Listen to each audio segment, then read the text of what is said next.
I'm Sandra, 31 female. I live in a quiet city-adjacent suburb, in a small two-bedroom house I was immensely proud to buy on my own 2 years ago. As a data analyst for a large insurance firm, my life is structured, logical, and predictable, just the way I like it. My world is one of spreadsheets, statistical models, and clear, verifiable facts. This preference for order was, I thought, a trait I inherited from my parents, a retired principal and a small business owner. I couldn't have been more wrong. My story is about how the two people who were supposed to be my staunchest defenders tried to use the legal system to declare me mentally incompetent for their own financial gain, and how the very skills they dismissed as robotic and unfeeling became my salvation. Before this story unfolds, I'd love to connect with you. Please let me know in the comments where you're watching from and what time it is in your corner of the world. It's amazing to see how far these stories can travel. My parents, Eleanor and Richard, had always been pillars of their community. My mother was the principal of the local elementary school for 20 years, a woman known for her commanding presence and unwavering belief in rules and order. My father owned a hardware store, Richard's Reliable Hardware, a town institution he inherited from his own father. They lived in the same sprawling house I grew up in, a home that always seemed to smell of lemon polish and my father's sawdust-covered work boots. To the outside world, they were the portrait of modest, respectable success. They were comfortable but never flashy, prudent but never stingy. That was the image, anyway. The reality, as I would learn, was a carefully constructed facade hiding years of financial mismanagement and quiet desperation. The first hints of trouble were subtle, easy to dismiss. It started with phone calls. My mother, who normally called once a week for a tidy, agenda-driven chat, began calling 3 or 4 times. The calls were rambling, slightly frantic, and always circled back to money, albeit indirectly. "Sandra, honey, your father and I were just thinking," she'd say, her voice a little too bright. "That big house of yours must cost a fortune to heat. Are you managing all right?" I'd assure her I was fine, that my budget was solid. "Oh, good," she'd say with an audible sigh of relief that seemed disproportionate to the question. "You're so sensible, not like us. Your father, you know how he is, always wanting the best for everyone." Then came the comments about my own spending. When I mentioned I was replacing my 10-year-old car, my father grunted on the other end of the line. "Another big expense, Sandy? You sure you can handle that? A car's a money pit." I was taken aback. This was my father, the man who taught me the importance of reliable transportation and who had always celebrated my achievements. Now, my financial prudence was being framed as recklessness. "I've saved for it, Dad. It's all planned out." He'd just mumble something about being careful, about how things can turn on a dime. The real alarm bell, the one I foolishly snoozed, rang during a visit for my mother's birthday. I brought her a thoughtful, expensive gift, a first-edition copy of her favorite novel I had tracked down online. She opened it, and for a split second her eyes lit up. Then, a strange shadow passed over her face. She looked at my father, a quick, nervous glance before turning back to me. "Sandra, this is beautiful, but you shouldn't have. It must have cost a fortune." Her gratitude was laced with something that felt like anxiety, almost like she was afraid of the gift. Later that evening, I overheard them arguing in the kitchen. Their voices were low and sharp. I couldn't make out all the words, just snippets. "Can't keep taking from her," my father hissed. "It's not taking, it's an investment," my mother snapped back. "She owes us this much, after everything we've done for her." I stood frozen in the hallway, my blood turning to ice. Owes them? For what? A loving childhood? That was their responsibility. I paid for my own college, my own car, my own house. I never asked them for a dime after I turned 18. I confronted them later, trying to sound casual. "Everything okay? You two seemed a little tense earlier." My mother waved a dismissive hand, her smile perfectly plastered on. "Oh, honey, don't be silly. Your father and I were just bickering about the catering for the church fundraiser. You know how we get." It was such a plausible lie, delivered with the practiced ease of a woman who had spent a lifetime managing appearances. I wanted to believe her, so I did. It was easier than confronting the ugly alternative, that their pride in my independence was curdling into resentment. The final crack appeared a month before my world fell apart. My mother called me, crying. It was a raw, hiccuping sob that was completely out of character for the ever-composed. "Eleanor, it's the store," she wept. "A new big-box place opened up a few towns over. It's killing us, Sandra. Your father is too proud to admit it, but we're in trouble. Deep trouble." This finally felt real. It was a concrete problem, a villain I could understand. My heart went out to them. "Mom, what do you need? I can help. I have savings." There was a pause on the line, a beat of dead air. Then her voice came back, suddenly calm and clear, as if the tears had been a performance that had just ended. No, honey, we couldn't ask that of you. We'll figure something out, we always do." And she hung up. The abrupt shift from panicked tears to cool dismissal was jarring.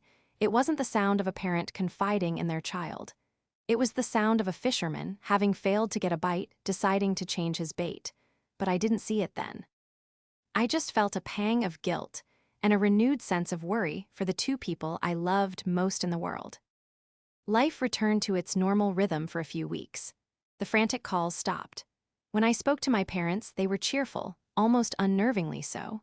They told me they'd tightened their belts and that business at the hardware store was picking up, a small lie I was more than happy to accept. I threw myself back into my work, analyzing risk models and predicting market fluctuations. My job was a comfort, a world where every variable could be accounted for and every outcome logically deduced. It was a stark contrast to the emotional chaos I felt bubbling just beneath the surface of my family life. The letter arrived on a Tuesday. It was a gray, drizzly afternoon, and the crisp, cream-colored envelope stood out against the usual junk mail. There was no return address, only a typed label with my name and address, and a postmark from a town an hour away, one I didn't recognize. The paper was thick and expensive, the kind used for important, often unpleasant, legal matters. I slit it open with a kitchen knife, a knot of dread tightening in my stomach. Inside was a single sheet of paper, bearing the letterhead of a law firm, Matheson, Gray and Associates. The words that followed were dense with legalese, but their meaning was brutally, shockingly clear. It was a formal notification. A petition had been filed with the county court.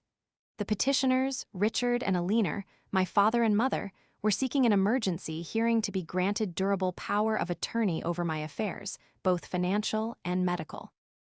The reasons cited in the petition was my increasingly erratic behavior, emotional instability, and a demonstrated inability to manage my personal and financial responsibilities. I read the sentence again and again. The words seemed to warp and shift on the page, refusing to make sense. It felt like a misprint, a cruel joke, a letter delivered to the wrong address. Erratic behavior, I hadn't so much as gotten a speeding ticket in 10 years. Emotional instability, I was the most level-headed person I knew. Inability to manage my finances, I had a higher credit score than my father probably ever had and owned my own home. It was insane. It was impossible. My hands began to shake, rattling the heavy paper. I sank onto a kitchen chair, my breath coming in short, sharp gasps. My eyes scanned the page again, looking for a mistake, an explanation. The petition was full of vague, unsubstantiated claims. It mentioned reports from concerned parties about my social withdrawal. My preference for a quiet evening at home with a book was now evidence of a breakdown. It noted my significant and questionable recent expenditures, twisting the purchase of my new, reliable car into an act of manic profligacy. The gift I had given my mother, the one she had acted so strangely about, was cited as an example of my reckless disregard for financial security. Every single one of my responsible, adult decisions had been meticulously reframed as a symptom of mental illness. My independence, my success, my quiet and ordered life, they were using it all as a weapon against me. It was a character assassination on official letterhead. The letter concluded by stating that a hearing was scheduled in 2 weeks' time and that I was strongly advised to secure legal representation. My first instinct was to call my mother. I snatched my phone, my thumb hovering over her contact photo. I wanted to scream, to demand an explanation, to hear her say it was all a terrible misunderstanding. But something stopped me. The memory of her on the phone, the sudden shift from feigned panic to cold calculation. The strange, nervous glance she had shared with my father. The kitchen argument I had overheard. This wasn't a misunderstanding. This was a deliberate, calculated attack. Calling them would be like walking into a trap. They would feign concern, they would tell me they were just trying to help. They would twist my anger and confusion into further proof of my instability. The full weight of their betrayal crashed down on me. They weren't worried about me. They were trying to take control. They wanted my money. They wanted my house. They wanted to strip me of my agency and turn me into their personal piggy bank. The people who had tucked me in at night, who had taught me to ride a bike, who were supposed to love me unconditionally, were trying to have me declared legally incompetent. The pain of it was a physical thing, a crushing weight on my chest that made it hard to breathe. The world, which had been so solid and predictable just minutes before, had dissolved into a nightmare. I sat there in the silence of my kitchen, the letter in my trembling hand, feeling more alone than I ever had in my life. The drizzle outside turned into a downpour, the sky weeping the tears I couldn't yet shed. The next 24 hours were a blur of shock and cold, creeping fear. I didn't sleep. I paced the floors of my small house, the legal letter feeling like a radioactive object on my kitchen table. My mind, usually so adept at finding patterns and solutions, was stuck in a loop of disbelief and hurt. How could they do this? Why? The vagueness of the petition was its most insidious feature. It was a web of insinuations designed to be difficult to disprove. How do you prove you're not withdrawn or unstable when the very people who know you best are the ones making the accusation? My grief slowly began to curdle into a cold, hard anger. They had underestimated me. They saw me as their quiet, compliant daughter, someone who would crumble under pressure. They didn't know the person I had become, a woman who dealt in facts, who built her career on uncovering the truth hidden in mountains of data. They had started a war based on lies, and I was going to fight it with the truth. The first step was the one the letter advised. I needed a lawyer. I spent the morning researching the best family law attorneys in the state, cross-referencing reviews and case histories. I needed someone sharp, experienced, and unsentimental. I found her in Ms. Evelyn Reed. Her website described her as a specialist in complex family financial disputes and elder law, which included contested power of attorney cases. Her photo showed a woman in her early 50s with intelligent eyes and a no-nonsense expression. She looked like she didn't suffer fools gladly. She was perfect. I called her office, and by some miracle, her assistant squeezed me in for a consultation the next day. I walked into the law office feeling like a fraud. I was a successful, independent woman, yet here I was, having to defend my own sanity. Ms. Reed's office was minimalist and modern, with a large window overlooking the city. She greeted me not with pity, but with a firm handshake and a direct gaze. "Ms. Reed, thank you for seeing me on such short notice," I began, my voice shakier than I wanted. "My name is Sandra, and my parents are trying to have me declared incompetent." I laid the letter on her polished desk. She read it slowly, her expression unreadable. When she finished, she looked up at me, her gaze piercing.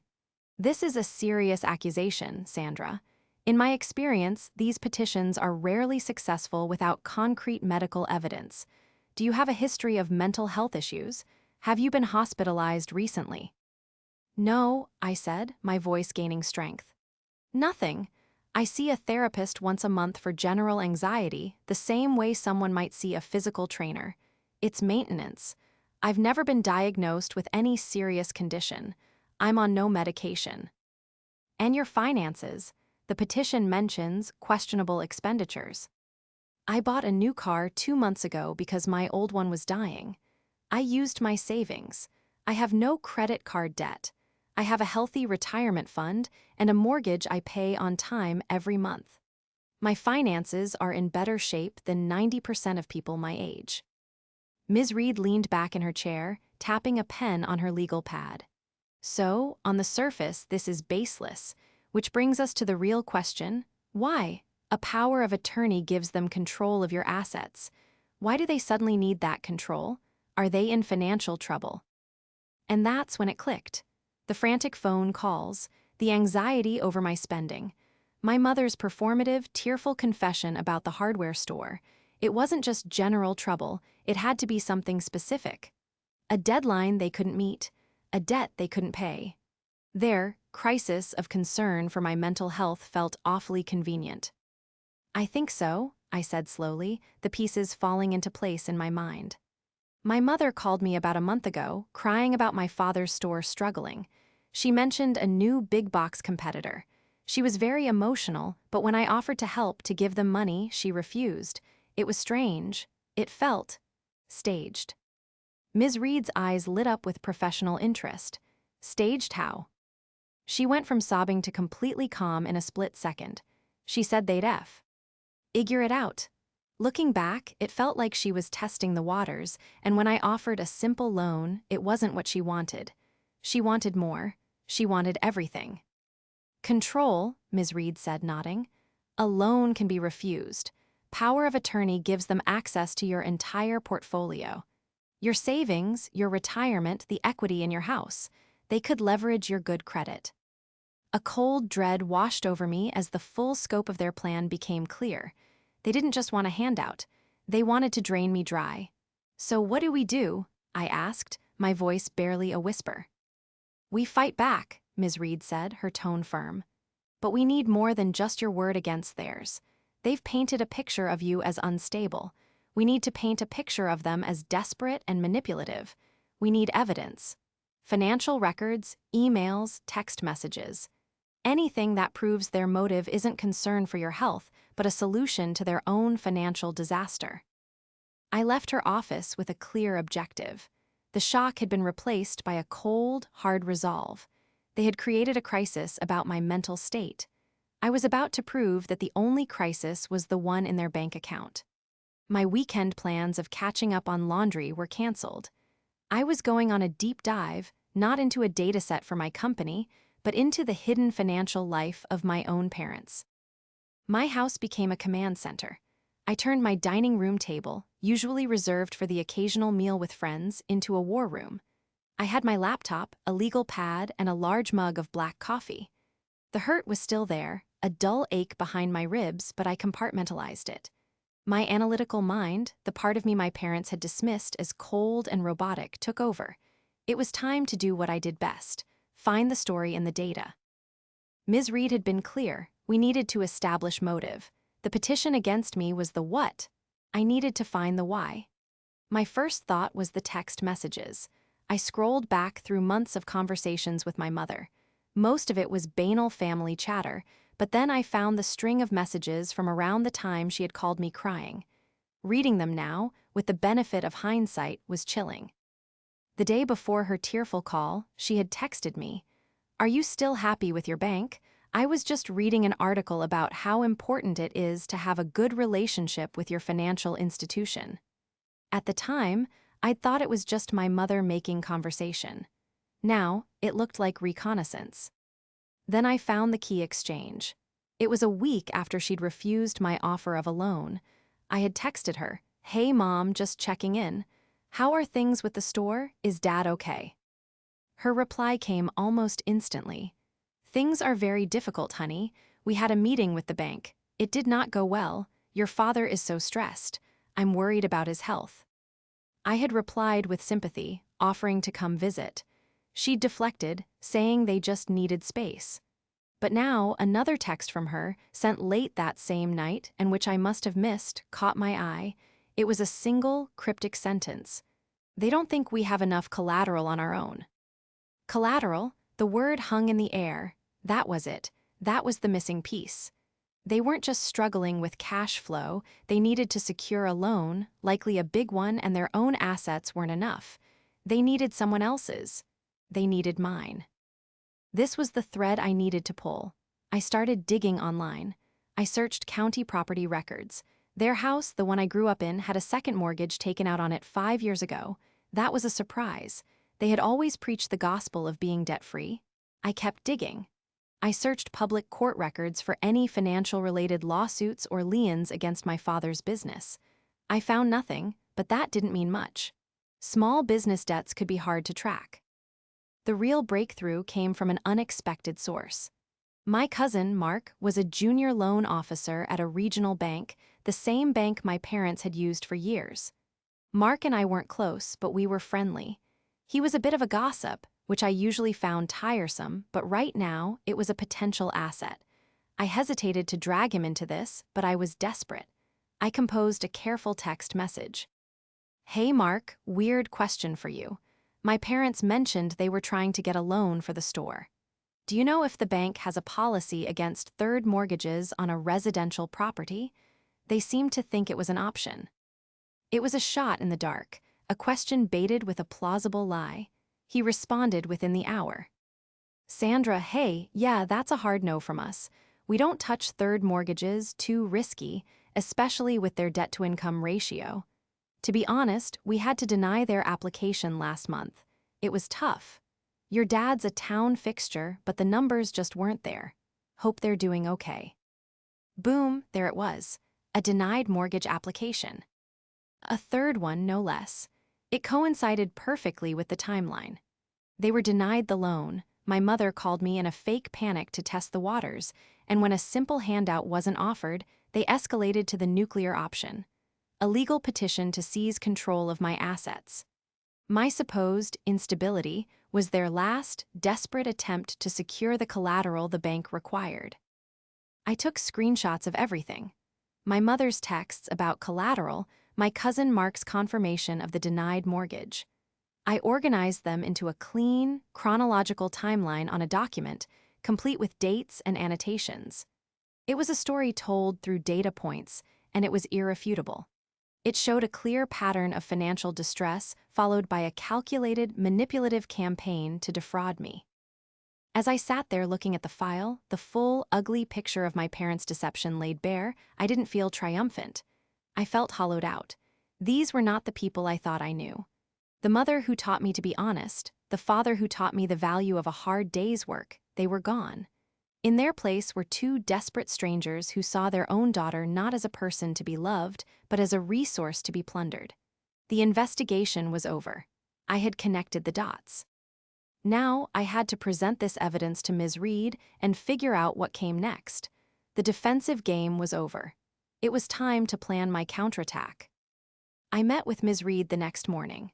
I laid out the printed screenshots on her conference table like a general revealing an enemy's battle plans. The text from my mother, the message from my cousin Mark, the timeline of the denied mortgage applications cross-referenced with my parents, increasingly frantic calls.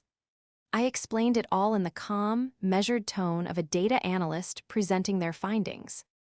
Ms. Reed listened without interruption, her eyes moving from one piece of evidence to the next. A slow, thin smile spread across her face. It wasn't a smile of warmth, but of professional satisfaction. It was the smile of a predator that had just caught the scent of its prey. "Sandra," she said when I finished, "this is not just a smoking gun. This is a ballistic report, a witness, and a confession all rolled into one. Their petition is dead on arrival.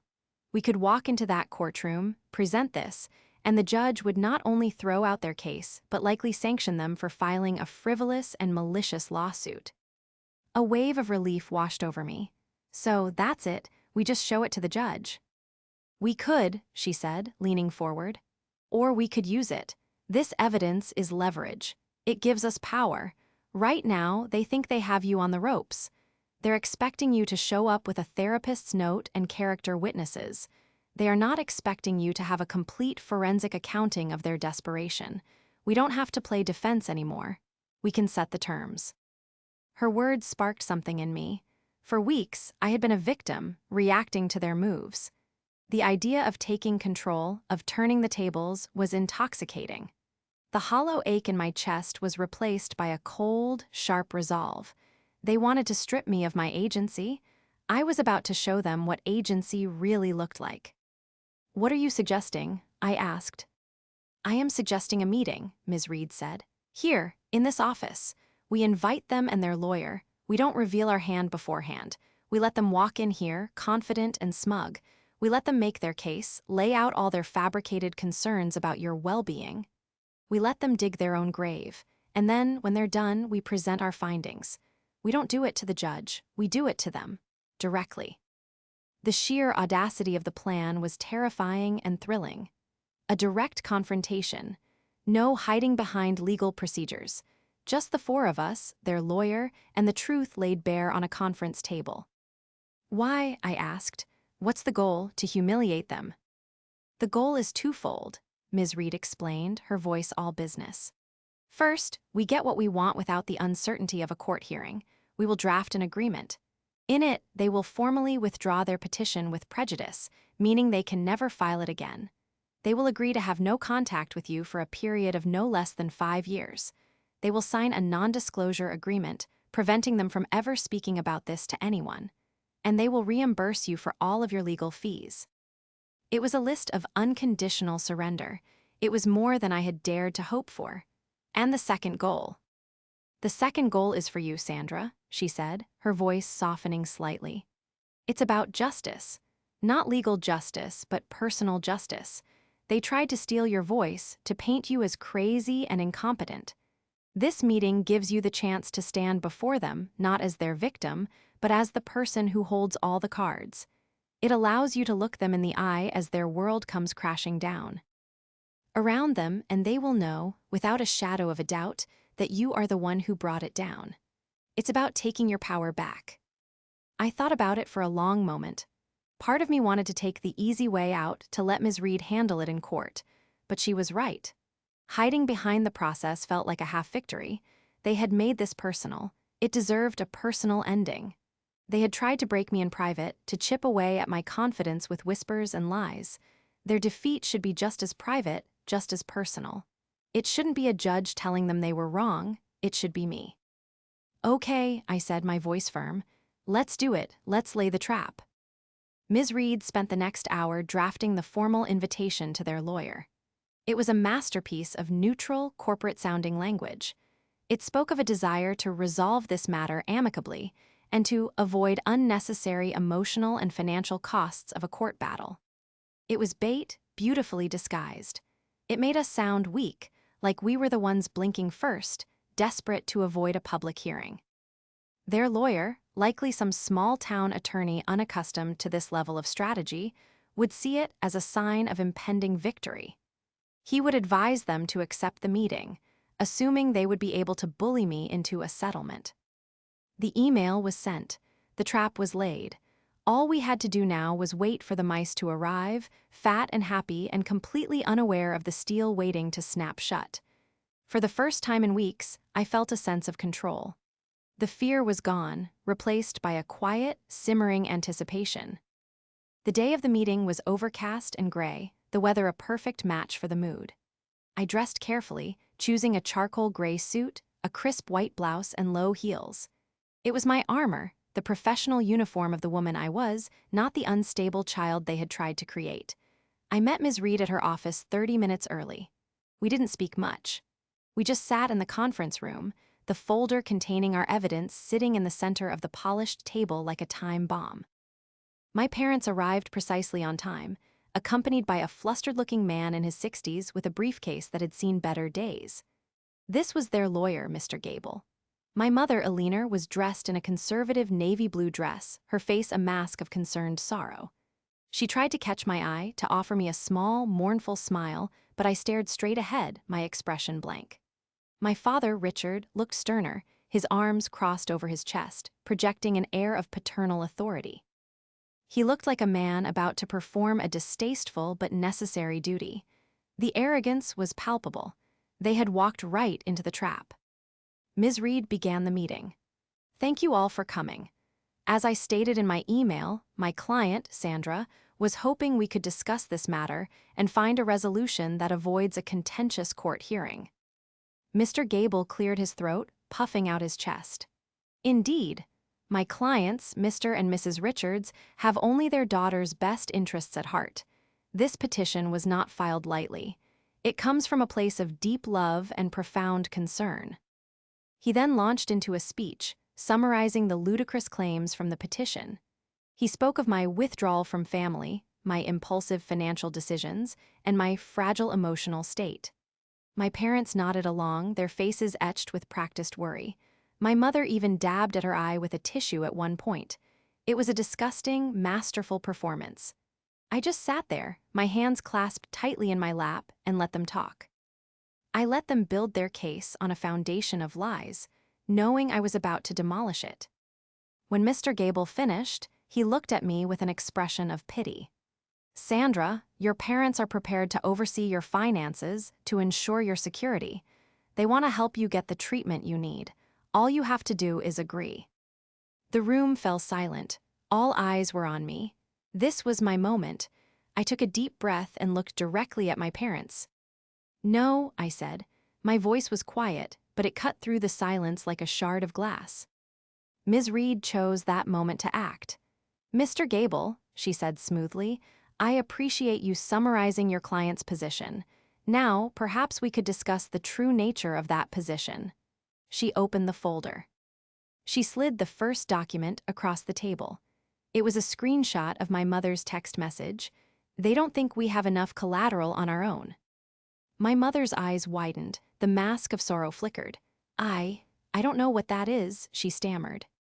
Ms. Reed slid the next document across. "Perhaps this will jog your memory.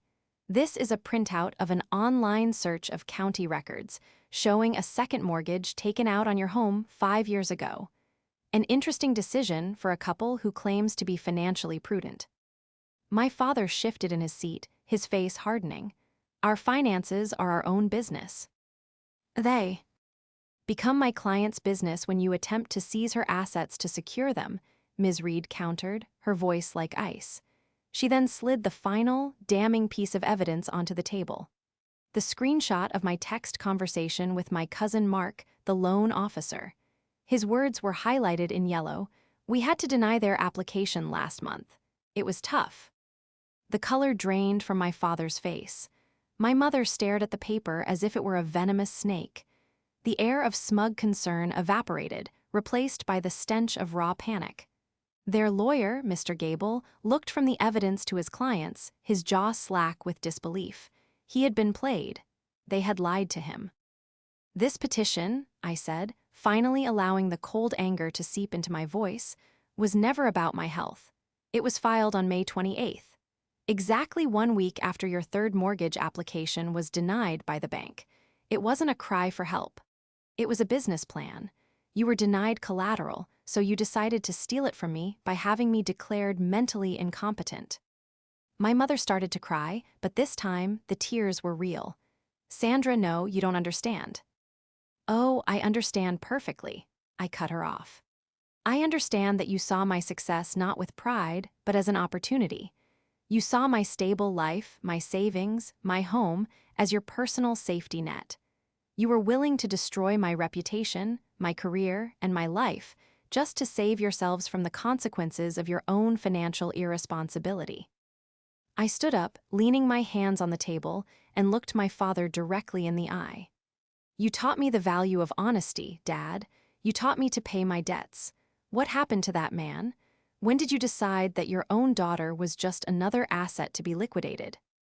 He couldn't meet my gaze. He just stared at the table, a broken, defeated man. Ms. Reed took over, her voice crisp and final. "Here is our offer," she said, sliding a new document across the table.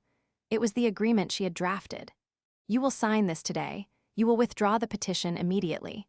You will have no contact with Sandra for 5 years, and you will write a check for my legal fees. If you refuse, we will not only see you in court, but we will also file a countersuit for malicious prosecution and intentional infliction of emotional distress. We will subpoena your bank records. We will put Mark on the stand. We will expose every last detail of your deception. The choice," she concluded, "is yours." There was no negotiation. There was only the sound of my mother's quiet sobbing and the frantic rustle of Mr. Gable whispering to my father. The trap had been sprung. Checkmate. My parents signed. There was no other option for them. My father's hand trembled as he held the pen. His signature, usually a bold, confident scrawl, was now small and shaky. My mother couldn't even look at the paper, signing where her lawyer pointed, her face buried in her hands. Mr. Gable wrote out a check from their account for Ms. Reed's fees, his expression a mixture of fury and embarrassment. They had come into this room expecting a surrender, and instead, they had been systematically dismantled. They left without another word. I didn't watch them go. I just stood by the window, looking out at the gray city, listening to their footsteps fade down the hallway. When the door to the office suite clicked shut, a profound silence descended. It wasn't an awkward silence or a sad silence. It was a clean, pure silence. It was the sound of a toxic presence being surgically removed from my life.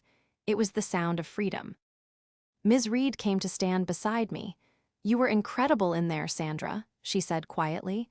"You took your power back." "Thank you," I said, my voice hoarse. "For everything, for believing me." "I didn't just believe you," she corrected. "I saw the data, the facts were on your side." In the weeks that followed, life felt both strange and liberating. The first few days, I kept expecting the phone to ring, to see my mother's name flash on the screen. I braced myself for angry emails or unexpected visits. But there was nothing. Just the silence they had agreed to. The absence of their constant, low-grade anxiety and manipulation was like a weight being lifted from my shoulders that I hadn't even realized I was carrying. I did what the agreement stipulated. I blocked their numbers. I blocked their email addresses.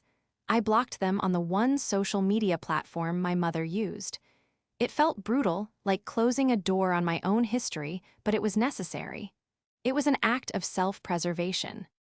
The news of the falling out trickled through the extended family, of course. The narrative my parents spun, I later heard through my cousin Mark, was a vague and self-pitying one. They claimed I had pushed them away after they tried to offer guidance on my finances, and that I was being influenced by a predatory lawyer. It was a lie, but it was a toothless one. They couldn't mention the petition or the real reasons without violating their non-disclosure agreement, so the story remained murky and unconvincing. Most of our relatives, who had witnessed my independence and their increasing financial complaints for years, seemed to sense there was more to it and wisely stayed out of it. Mark, knowing the truth, became a quiet but staunch ally, shutting down any gossip he heard. I used the money I had set aside to fight them in court for something else entirely. I took a 2-week vacation to a place I'd always wanted to see, the quiet, rugged coast of Oregon. I spent my days hiking through misty forests, watching the powerful waves crash against the rocks, and reading books in a small cabin overlooking the ocean. The trip was a cleansing ritual. With every step on the trail, I felt like I was walking away from the hurt and confusion.